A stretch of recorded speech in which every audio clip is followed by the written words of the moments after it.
Hi everybody. കർ കമൽ ഹോ ഗയെ എന്ന വ്യംഗ്യാത്മകമായിട്ടുള്ള ഒരു ലേഖാണ് നമ്മൾ ഈ ക്ലാസ്സിൽ പരിചയപ്പെടാൻ പോകുന്നത്. ഹരിശങ്കർ പർസായി ജിയാണ് ഈ ഒരു ലേഖ എഴുതിയിരിക്കുന്നത്.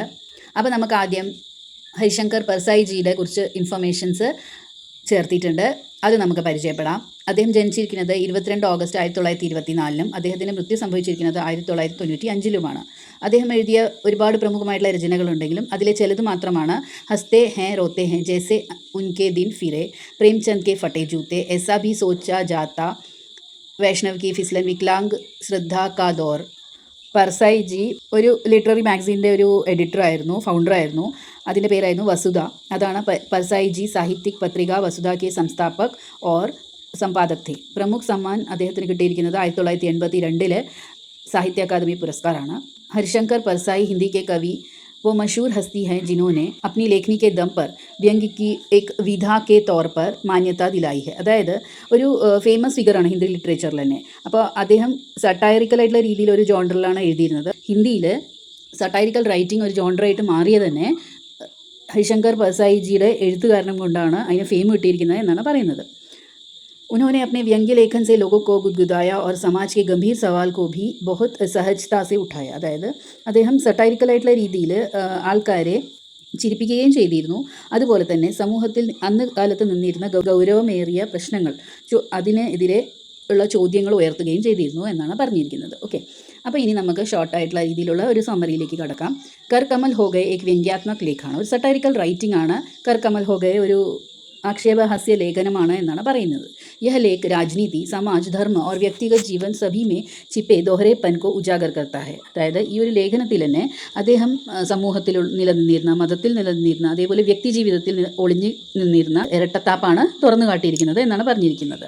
ഓക്കെ, लेखक के कर कमल होने के कारण उन्हें बहुत जगह से भाषण देने के लिए और उद्घाटनों के लिए आमंत्रित किया जा रहा है. അപ്പോൾ കർ എന്ന് വെച്ച് കഴിഞ്ഞാൽ കൈകളാണ് അവിടെ ഉദ്ദേശിക്കുന്നത്. താമര പൂ പോലെ അല്ലെങ്കിൽ താമരയുടെ മൊട്ട് പോലെയുള്ള കൈകൾ ആയ കാരണം കൊണ്ടാണ് അത്രയും വിനമ്രമായിട്ട് നമ്രതയോട് കൂടിയിട്ടാണ് അദ്ദേഹം പെരുമാറുന്നത്. ആ കാരണം കൊണ്ടാണ് അദ്ദേഹത്തിന് കോളേജുകളിലും അതുപോലെ തന്നെ പല ദിക്കിലും ഭാഷണം തരാനായിട്ട്, അതായത് സ്പീച്ച് കൊടുക്കാനായിട്ട് വിളിക്കുന്നത്, ഉദ്ഘാടനത്തിനായിട്ട് വിളിക്കുന്നത് എന്നാണ് അദ്ദേഹം വിശ്വസിക്കുന്നത് എന്നാണ് ആ ഒരു വരിയിൽ പറഞ്ഞിരിക്കുന്നത്. വേ कहते हैं कि उन्होंने अपने हाथों को ही नहीं अपने शरीर को ഹി പൂര കമൽ കർദിയ ഹെ. അതായത് അദ്ദേഹം പറയുന്നത് കൈകൾ മാത്രമല്ല, അദ്ദേഹം ശരീരം കൊണ്ട് തന്നെ മുഴുവനായിട്ട് ഒരു താമര മൊട്ട് പോലെ ആയി എന്നാണ് ഉദ്ദേശിക്കുന്നത്. अब लेखक देवताओं के काम भी करते हैं, ऐसा कहते हैं क्योंकि वे आकाशवाणी में काम करते हैं और ഗാന്ധിവാദി ബൻ ഗയേ ഹെ. അതായത് പണ്ട് കാലത്ത് ദേവതകളെല്ലാം ആകാശവാണി ചെയ്തിരുന്നു, അത് അവരുടെയൊക്കെ സ്വരങ്ങൾ മാത്രമാണ് കേട്ടിരുന്നത് എന്നാണ് പറയപ്പെടുന്നത്. അപ്പോൾ അതുപോലെ തന്നെ ഇദ്ദേഹവും റേഡിയോയിലാണ് ഇപ്പോൾ വർക്ക് ചെയ്യുന്നത്. അത് കാരണം കൊണ്ട് ഇദ്ദേഹവും ആകാശവാണിയിലാണ് വർക്ക് ചെയ്യുന്നത്. അപ്പോൾ ദേവതകളുടെ അല്ലെങ്കിൽ ദൈവത്തിൻ്റെ ജോലിയും ഏറ്റെടുത്തിരിക്കുകയാണ് എന്നാണ് അദ്ദേഹം ആക്ഷേപഹാസ്യമായിട്ടുള്ള രീതിയിൽ പറയുന്നത്. और गांधीवादी बन गए हैं क्योंकि अभी आने जाने का रास्ते का नाम भी ഗാന്ധി മാർഗ് हो गया. അപ്പോൾ ഇദ്ദേഹവും ഗാന്ധിവാദിയായിട്ട് മാറി, അല്ലെങ്കിൽ ഗാന്ധിയുടെ ഒരു ഫോളോവറായിട്ട് മാറി എന്നാണ് പറയുന്നത്. എന്താ കാരണം എന്ന് വെച്ച് കഴിഞ്ഞാൽ ഇദ്ദേഹം പോയി വരുന്ന ആ വഴിയുടെ അല്ലെങ്കിൽ ആ റോഡിൻ്റെ പേര് ഇപ്പോൾ ഗാന്ധി മാർഗ് എന്നാണ് അദ്ദേഹം കൂട്ടിച്ചേർക്കുന്നത്. यहाँ पर लेखक ने तीखा करारा व्यंग करते हुए कहा है कि मरा मरा चिल्लाने पर भी आजकल राम जी सीधा स्वर्ग भेज देते हैं, यानी कि आजकल प्रोपगैंडा സ്റ്റണ്ട് ही महत्वपूर्ण हो गया है. അദ്ദേഹം പറയുന്നത് ഇന്നത്തെ കാലത്ത് മരാമര എന്ന് വിളിച്ചു പറഞ്ഞാൽ പോലും രാംജി എന്ന് പറഞ്ഞാൽ ഇവിടെ ഉദ്ദേശിക്കുന്നത് ശ്രീരാമനെയാണ്. ശ്രീരാമൻ നേരെ സ്വർഗത്തിലേക്ക് ആൾക്കാരെ അയക്കുന്നു എന്നാണ് പറയുന്നത്. അതായത് ഇന്നത്തെ കാലത്ത് ഒരുപാട് പ്രൊപ്പഗാൻഡ സ്റ്റണ്ടുകളുണ്ട് എന്ന് അദ്ദേഹം വിശ്വസിക്കുന്നു. അതായത് നമ്മുടെ പബ്ലിസിറ്റിക്കായിട്ട് ആൾക്കാർ ഒരുപാട് കാര്യങ്ങൾ ചെയ്തു കൂട്ടുന്നുണ്ട് എന്നാണ് ഇതിലൂടെ ഒരു സട്ടൈറിക്കൽ ആയിട്ടുള്ള രീതിയിൽ കളിയാക്കിയിട്ട് ലേഖകൻ ഇവിടെ കൂട്ടിച്ചേർക്കുന്നത്. ഓക്കെ, लेखक अपने आप को दूसरों से अलग बनाना चाहते हैं और इसलिए उन्होंने हथेली में कांटे बोए हैं, यानी कि जो भी सच हो वे बेधड़क अपने भाषण में और अपनी लिखावट में ले आते हैं, लेकिन फिर भी एकाएक उनके कर कमल हो गए हैं. കമൽ ഹോ ഗയെ എന്ന് വെച്ച് കഴിഞ്ഞാൽ കമലിനെ പോലെ ആയി എന്നാണ് ഉദ്ദേശിക്കുന്നത്. ഒരു താമരമൊട്ട് പോലെ കൈകളും ശരീരവും കമലിനെ പോലെ ആയി എന്നാണ് ഉദ്ദേശിക്കുന്നത്. ഇവിടെ വിനമ്രത കാണിച്ചുകൊണ്ട് ആൾക്കാരിൽ നിന്ന് ഈ ഉദ്ഘാടനങ്ങളും സ്പീച്ചുകളും എല്ലാം ആൾക്കാർ ക്ഷണിക്കാൻ വേണ്ടിയിട്ട് ഒരു മറ എന്ന രീതിയിലാണ് അവരങ്ങനെ ആവുന്നത്. അങ്ങനത്തെ ആൾക്കാരുണ്ട് എന്നാണ് ഇവിടെ ഉദ്ദേശിക്കുന്നത്. കമൽ എന്ന് വെച്ച് കഴിഞ്ഞാൽ ഇവിടെ അതാണ് ഉദ്ദേശിക്കുന്നത് കേട്ടോ. അപ്പം ലേഖക് സാധാരണ ആൾക്കാരെ പോലെ ആവരുത്, എപ്പോഴും വിനമ്രമായിട്ടുള്ള രീതിയിലാവരുത്, ആരെയും വിമർശിക്കാത്ത രീതിയിലാവരുത് എന്ന് പ്രത്യേകം ആഗ്രഹിച്ചുകൊണ്ട് ലേഖക് എന്ത് സത്യമുണ്ടെങ്കിലും അത് വെളിയിൽ പറയുന്നു എന്നാണ് പറഞ്ഞു വരുന്നത്. വേദടക് എന്ന് പറഞ്ഞാൽ ആരെയും പേടിക്കാതെ വെളിയിൽ പറയുന്നു എന്നാണ് ഉദ്ദേശിക്കുന്നത്. അതായത് അദ്ദേഹത്തിൻ്റെ സ്പീച്ചിൽ എല്ലാ സത്യങ്ങളും വിളിച്ചു പറയുന്നു എന്നാണ് ഉദ്ദേശിക്കുന്നത്. പക്ഷേ എന്നിട്ട് പോലും ആൾക്കാർ അദ്ദേഹത്തിനെ സ്പീച്ചിനും അതുപോലെ തന്നെ ഉദ്ഘാടനങ്ങൾക്കും വിളിക്കുന്നതിൽ അദ്ദേഹത്തിന് തന്നെ ഒരു അത്ഭുതമാണ് ഉള്ളത് എന്നാണ് ഈ ഒരു വരികളിൽ പറഞ്ഞിരിക്കുന്നത്. കാട്ടേ ബോയെ ഹേ എന്ന് പറഞ്ഞു കഴിഞ്ഞാൽ ഇവിടെ ഉദ്ദേശിക്കുന്നത് ഒരു പൂവിനെ പോലെ ആവാതെ, ഒരു സോഫ്റ്റ് ആയിട്ടുള്ള ഒരു മെൻറ്റാലിറ്റി അല്ലാതെ, നിറയെ തോൺസ് ഉള്ള രീതിയിൽ സത്യമെല്ലാം വിളിച്ചു പറയുന്ന ഒരാളായിട്ടാണ് ലേഖക് ഇവിടെ സ്വയം ബാക്കിയുള്ള സാധാരണമായിട്ടുള്ള ആൾക്കാരിൽ നിന്ന് മാറ്റി നിർത്തപ്പെടണം എന്ന് വിചാരിച്ചിട്ടാണ് അങ്ങനെയൊക്കെ ചെയ്യുന്നത്. സത്യമായിട്ടുള്ള രീതിയിൽ സത്യമുള്ളതെല്ലാം എല്ലാവരെയും മുഖത്ത് നോക്കി പറയുന്നത്. പക്ഷേ എന്നാലും എല്ലാവരും അദ്ദേഹത്തിനെ നല്ല രീതിയിൽ ഇഷ്ടപ്പെടുന്നു എന്നാണ് ഈ ഒരു പാരഗ്രാഫിൻ്റെ അർത്ഥമായിട്ടുള്ള രീതിയിൽ വരുന്നത്. ഓക്കെ, ലേഖക് ആകെ कहते हैं कि मुखौटा रखने वाले लोगों को आजकल पसंद नहीं किया जाता और आज के युवक कहते हैं कि ഭാഷൻ നഹി നൗകരി ദോ. ലേഖക് മുന്നോട്ട് പറയുന്നത് മുഖംമൂടി ധരിക്കുന്ന ആൾക്കാർ, അതായത് പുറം മറവായിട്ടുള്ള രീതിയിൽ ഒരു സ്വഭാവം ഉണ്ടായിട്ട് പോലും ആ സ്വഭാവം പുറമേ കാണിക്കാതെ മറയായിട്ടുള്ള രീതിയിൽ വേറെ സ്വഭാവം, വെളിയിൽ നല്ല രീതിയിലുള്ള സ്വഭാവവും ഉള്ളിൽ വേറെ ഒരു രീതിയിലുള്ള സ്വഭാവമുള്ളവരാണ് ഇന്നത്തെ കാലത്ത് എല്ലാവരും ഉള്ളത്. പക്ഷേ അങ്ങനത്തെ ആൾക്കാരെ ഇന്നത്തെ സാധാരണ ജനം ഇഷ്ടപ്പെടുന്നില്ല എന്നാണ് ആ വരിയിലെ അർത്ഥം. അതുപോലെ തന്നെ ഇന്നത്തെ യുവാക്കളുടെ അടുത്ത് നമ്മൾ സ്പീച്ചിന് പോകുമ്പോൾ ഭാഷൻ പറയുന്ന സമയത്ത് അവരെന്താ പറയുന്നതെന്ന് വെച്ചാൽ ഭാഷൻ വേണ്ട, ഭാഷൻ വെച്ചാൽ സ്പീച്ച് വേണ്ട, പ്രസംഗമല്ല ജോലിയാണ് വേണ്ടത് എന്നവർ കറക്റ്റായിട്ട് പറയാറുണ്ട്. സാരേ കമൽ അബ് കോളേജ് മേ ജാനെ സെ ഡർനെ ലഗേ ഹെ ക്യോക്കി ഉൻഹെ യുവകോ കെ കോളേജ് മേ ചില്ലാനെ സെ ഡർ ലഗ്താ ഹെ. അതായത് എല്ലാ കമൽ എന്ന് വെച്ച് കഴിഞ്ഞാൽ എല്ലാ ആൾക്കാരും, അതായത് ഒറേറ്റേഴ്സാണ് ഇവിടെ ഉദ്ദേശിക്കുന്നത്. രാജനീതിയിലത്തെ ആൾക്കാരാവാം, പൊളിറ്റീഷ്യൻസ് ആവാം, അല്ലാതെ എമിനൻറ്റ് ഫിഗേഴ്സ് ആവാം, പല ഫേമസ് ആയിട്ടുള്ള പേഴ്സണാലിറ്റീസ് ആവാം. അവരെല്ലാവരും ഇന്നത്തെ കാലത്ത്, അവരെല്ലാം ഇവിടെ ലേഖക് കമൽ എന്നാണ് വിളിക്കുന്നത് കേട്ടോ, അവരെല്ലാവരും ഇന്നത്തെ കാലത്ത് കോളേജിൽ പോകാൻ പേടിക്കുന്നു, ഈ യുവാക്കളെ പേടിക്കുന്നു എന്നാണ് ഉദ്ദേശിക്കുന്നത്. കാരണം യുവാക്കളുടെ ചീത്തവിളി കേൾക്കാൻ വയ്യാത്തത് കൊണ്ട് അവർ അതിനെ ഭയന്നിട്ട് കോളേജുകളിൽ പോകുന്നില്ല എന്നാണ് ഉദ്ദേശിക്കുന്നത് ഇതിൽ കേട്ടോ.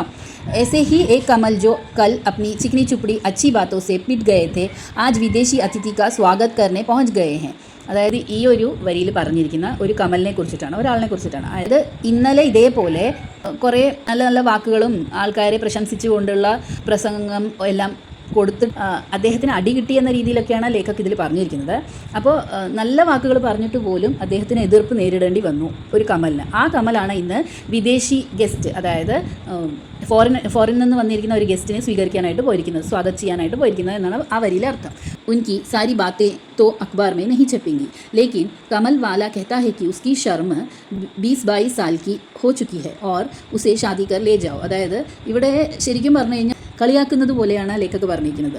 അപ്പോൾ വിദേശിയുടെ അടുത്ത് പറയുകയാണ്, എൻ്റെ നാണത്തിന് 20 വയസ്സായി, 22 വയസ്സായി, അപ്പോൾ എനിക്ക് നാണമില്ല എന്നാണ് ഇവിടെ ഉദ്ദേശിക്കുന്നത്. ആ കമൽ, ആ നാണം പോയിട്ട് 20-22 വർഷമായി എന്നാണ് ഒരു കാര്യത്തിനെ ഉദ്ദേശിക്കുന്നത്. പക്ഷേ ആ 20-22 വയസ്സുള്ള ആ ഒരു പെൺകുട്ടി കല്യാണം കഴിച്ചു കൊണ്ടുപോകാനാണ് വിദേശിയായിട്ടുള്ള, ഫോറിനർ ആയിട്ടുള്ള ആ ഗസ്റ്റിൻ്റെ അടുത്ത് പറയുന്നത്. ഓക്കെ, അത് 20-22 വർഷമായിട്ട് ഇയാൾ ഒരു പ്രാസംഗികനായിട്ട് മുന്നോട്ട് പോയിക്കൊണ്ടിരിക്കുകയാണ്. അപ്പോൾ എന്ന് ഈ തൊഴിൽ സ്വീകരിച്ചു അന്ന് മുതൽക്ക് അദ്ദേഹത്തിന് നാണമില്ലാതെയായി എന്നാണ് ഉദ്ദേശിക്കുന്നത് കേട്ടോ. അപ്പോൾ ആ നാണമായിട്ടുള്ള ആ പെൺകുട്ടീനെ കല്യാണം കഴിച്ച് കൊണ്ടുപോകാനാണ് വിദേശിയോട് ഇദ്ദേഹം പറയുന്നത് എന്ന് കളിയായിട്ടുള്ള രീതിയിൽ പറയുകയാണ് കേട്ടോ. यहाँ पर राजनीतिक नेताओं के बारे में तीखा सच बताकर लेखक उन पर वार कर रहे हैं. അപ്പോൾ ഇവിടെ രാഷ്ട്രീയ നേതാക്കളെ കുറിച്ചിട്ടുള്ള പല കടുത്ത സത്യങ്ങളും അദ്ദേഹം പറഞ്ഞ് അവരെ ആക്രമിക്കുകയാണ് വാക്കുകളിലൂടെ लेखक ചെയ്യുന്നത്. विदेशी हमारे देश की संस्कृति को महान मानते हैं लेकिन हमारा कमल तो विश्व बंधुत्व मानता है पर अपने भाई के सिवा बाकी दुनिया के हर किसी को भाई मानता है. അപ്പം ഇവിടെ ആ വന്നിരിക്കുന്ന വിദേശികളായിട്ടുള്ള, ഫോറിനായിട്ടുള്ള ടൂറിസ്റ്റുകളാണെങ്കിലും ശരി, ഗസ്റ്റുകളാണെങ്കിലും ശരി, എല്ലാവരും നമ്മുടെ രാജ്യത്തിൻ്റെ സംസ്കാരത്തിനെ മഹത്തായി കണക്കാക്കുകയാണ് ചെയ്യുന്നത്. പക്ഷേ നമ്മളുടെ ഈ പോയിരിക്കുന്ന ഈ കമലാണെങ്കിലും എന്താണ്, സാർവത്രികമായിട്ടുള്ള സാഹോദര്യത്തിൽ വിശ്വസിക്കുന്നുണ്ട്, യൂണിവേഴ്സൽ ബ്രദർഹുഡിൽ വിശ്വസിക്കുന്ന ഒരാളാണ്. ഈ ലോകത്തിലെ എല്ലാ ആൾക്കാരും നമ്മുടെ സഹോദരന്മാരാണെന്ന് വിശ്വസിക്കുന്നുണ്ട്. പക്ഷെ സ്വന്തം സഹോദരനെ മാത്രം സഹോദരനായിട്ട് അല്ലെങ്കിൽ സിബ്ലിംഗ് ആയിട്ട് കരുതുന്നില്ല എന്നാണ് പറഞ്ഞിരിക്കുന്നത്. ഓക്കെ, നേത ജബ് ഹമാരെ ദുരനുഭവോ और परिस्थितियों को भूलकर जब अच्छी बातें करे तो लेखक कहते हैं कि हर किसी के पास जूते होने चाहिए, भले ही खाने के लिए खाना या शरीर पर कोई कपड़ा ना हो, और यही हमारी बुनियादी अधिकार की उपयोगिता भी बताते हैं जिस कारण हमारे नेता आजकल सिर्फ പോലീസ് की सुरक्षा में ही खिलता है. അതായത് ഇദ്ദേഹം ഇവിടെ പറയുന്നുണ്ട്, ലേഖക് പറയുന്നുണ്ട്, ആൾക്കാരുടെ ദുരനുഭവങ്ങളെക്കുറിച്ച്, സാഹചര്യങ്ങളെക്കുറിച്ചിട്ട് എല്ലാം മറന്ന് നേതാക്കൾ പല കാര്യങ്ങൾ, നല്ല നല്ല കാര്യങ്ങൾ ഞങ്ങൾ നിങ്ങൾക്ക് ചെയ്തു തരാം, അങ്ങനെ പല പല വാഗ്ദാനങ്ങൾ തരുന്ന സമയത്ത് തന്നെ എല്ലാവരുടെ കയ്യിലും ഷൂ വേണം എന്നാണ് പറയുന്നത്, ചെരുപ്പ് വേണം എന്നാണ് ഉദ്ദേശിക്കുന്നത്. എന്താ പറഞ്ഞു കഴിഞ്ഞാൽ ഈ ചെരുപ്പ് കൊണ്ട് അവർ തല്ലണം അല്ലെങ്കിൽ അവർക്ക് നേരെ എറിയണം, ആ ഒരു ഉദ്ദേശം കൊണ്ടാണ് ഇവിടെ ലേഖക് അങ്ങനെ പറയുന്നത്. ഓക്കെ, അതായത് ആർക്ക് ഉണ്ണാൻ ഭക്ഷണമില്ലെങ്കിലും ദേഹത്ത് വസ്ത്രമില്ലെങ്കിൽ പോലും ഈ പറയുന്ന ഈ ജനതയ്ക്ക് കയ്യിൽ ചെരുപ്പോ ഷൂവോ കയ്യിൽ വേണമെന്നാണ് പറയുന്നത്. അതുപോലെ തന്നെ ഈ ചെരുപ്പും ഷൂവും എറിയാനുള്ള നമ്മളുടെ അവകാശമായിട്ട് മാറണം എന്നാണ്. ബുനിയാദി അധികാർ എന്ന് പറഞ്ഞാൽ ഫണ്ടമെൻ്റൽ റൈറ്റ് ആയിട്ട് മാറണം എന്നാണ് ഇവിടെ ഉദ്ദേശിക്കുന്നത് കേട്ടോ. ഈ ചെരുപ്പ് ഏറ് നമ്മുടെ ഒരു ഫണ്ടമെൻ്റൽ റൈറ്റ് ആയിട്ട് മാറണം, ഇതിന് എതിരെ ഒരു ശിക്ഷ ഉണ്ടാവാൻ പാടില്ല എന്നാണ് അതിൻ്റെ ഒരു കാര്യമായിട്ട് ലേഖക് പറയുന്നത്. അപ്പോൾ ഇങ്ങനെ ഷൂവോ ചെരുപ്പോ ഏറ് കിട്ടുന്ന സമയത്ത് തന്നെ ഈ പൊളിറ്റീഷ്യൻസും ഈ ഫേമസ് ആയിട്ടുള്ള എമിനൻ്റ് ആയിട്ടുള്ള ഫിഗേഴ്സ്, ഇങ്ങനെ പ്രാസംഗികരായിട്ടുള്ള ആൾക്കാർ ഇപ്പോൾ ആൾക്കാരെ പേടിച്ച് എപ്പോഴാണ് പുറത്തിറങ്ങുന്നതെന്ന് വെച്ച് കഴിഞ്ഞാൽ പോലീസ് സംരക്ഷണത്തിൽ മാത്രം അവർ പുറത്തിറങ്ങും. അതാണ് പോലീസ് സംരക്ഷണത്തിലാണ് ഈ കമൽ എന്നാണ് ഈ പൊളിറ്റീഷ്യൻസിനെയൊക്കെ ലേഖക് വിവരിക്കുന്നത്. അപ്പോൾ ഈ കമൽ എന്നാണ് അവരെ വിളിക്കുന്നത്. അപ്പോൾ ഈ കമൽ എപ്പോഴാണ് പൂക്കുന്നത്, ഈ താമര മൊട്ട് വിരിയുന്നത് എപ്പോഴാണ്, പോലീസ് സംരക്ഷണത്തിൽ മാത്രമാണ് എന്നാണ് ആ വാക്യത്തിൽ ലേഖക് പറഞ്ഞിരിക്കുന്നത്. ഹമാരെ ദേശ് മേ ഹാലാത് ഇത്നെ ബിഗഡ് ചുക്കെ ഹെ കി വിദ്രോഹി പീഡി ഭി ആജ്കൽ വിദ്രോഹ കർണ ഭൂൽ ഗയി ഹെ. അപ്പം നമ്മുടെ രാജ്യത്ത് സാഹചര്യങ്ങൾ ഒരുപാട് മാറിപ്പോയിരിക്കുന്നു, എല്ലാ സ്ഥിതിഗതികളും വഷളായിരിക്കുന്നു എന്നാണ് ഉദ്ദേശിക്കുന്നത്. അതെന്താ കാരണമെന്ന് വെച്ചാൽ കലാപകാരികളായിട്ടുള്ള ആൾക്കാർ, അതായത് വിദ്രോഹം പ്രകടമാക്കി അവരുടെ എതിർപ്പ് കാണിക്കുന്ന ആൾക്കാർ, ആ ഒരു ജനറേഷൻ പോലും ഇന്ന് വിദ്രോഹം കാണിക്കാൻ മറന്നുപോയിരിക്കുന്നു, കലാപം ചെയ്യാൻ മറന്നുപോയിരിക്കുന്നു എന്നാണ് ലേഖക് ഈ ഒരു വാക്യങ്ങളിൽ പറഞ്ഞിരിക്കുന്നത്. ഓക്കെ, लेखक को इस बीच उनके गुरु भी मिल गए जो हर भाषण में जाकर हर एक जगह पर वहाँ की मिट्टी लेकर कपाल पर लगाकर उसे पुण्यभूमि कहते हैं, पर उनके अपने क्षेत्र में जाते ही वहाँ की जनता ने उन्हें उन्हीं के भाषण में हंसकर उन्हें वहाँ फेल कर दिया. അതായത് ലേഖക് നല്ലൊരു ഒറേറ്ററാണ്, നല്ലൊരു പ്രാസംഗികനാണ്. അപ്പോൾ ഇങ്ങനെ ഈ പ്രസംഗങ്ങൾ ചെയ്യുന്ന സമയത്തെ ഉള്ള ഒരു ഗുരുവിനെ ലേഖക് പരിചയപ്പെടുന്നുണ്ട്. അതായത് ലേഖകിൻ്റെ ഗുരു എന്നാണ് ലേഖക് അദ്ദേഹത്തിനെ പരിചയപ്പെടുത്തുന്നത്. അതെന്താ കാരണമെന്ന് വെച്ച് കഴിഞ്ഞാൽ ഇയാൾ എവിടെ പോകുമ്പോഴും, ഈ ഗുരു എവിടെ പോകുന്ന സമയത്തും പല പല സ്ഥലങ്ങളിൽ ആ ഗുരു പോകുന്നുണ്ട്, പ്രസംഗിക്കുന്നുണ്ട്. എവിടെ പോയാലും അവിടുത്തെ മണ്ണ് നെറ്റിയിൽ ചാർത്തി അത് പുണ്യഭൂമിയാണ് എന്ന് പറഞ്ഞിട്ടാണ് അവിടുത്തെ ആൾക്കാർ കയ്യിലെടുക്കുന്നത് ഈ ഗുരു. അത് കാരണം കൊണ്ട് തന്നെ അദ്ദേഹത്തിൻ്റെ പ്രസംഗം എല്ലാവിടെയും നല്ല ഹിറ്റായിട്ടുള്ള രീതിയിലാണ് പോകുന്നത് എന്ന് ലേഖക് പറയുന്നുണ്ട്. പക്ഷേ അദ്ദേഹത്തിൻ്റെ ജന്മഭൂമിയായിട്ടുള്ള സ്ഥലത്ത് പോകുന്ന സമയത്ത് ഈ പുണ്യഭൂമിയിലാണ് ഞാൻ ജനിച്ചത്, ഈ പുണ്യഭൂമി ആയതുകൊണ്ട് തന്നെ ഞാൻ ഇവിടുത്തെ മണ്ണ് എൻ്റെ നെറ്റിയിൽ തൊടുകുറിയായിട്ട് തൊടുന്നു എന്ന് പറയുന്ന സമയത്ത് തന്നെ അവിടുത്തെ ആൾക്കാർ അദ്ദേഹത്തിൻ്റെ ആ ഒരു പ്രസംഗത്തിൽ ചിരിക്കുകയാണ് ചെയ്തത്. അപ്പോൾ അദ്ദേഹത്തിൻ്റെ പ്രസംഗം അവിടെ പരാജയപ്പെട്ടു എന്നാണ് ലേഖക് ഇതിൽ പറയുന്നത്.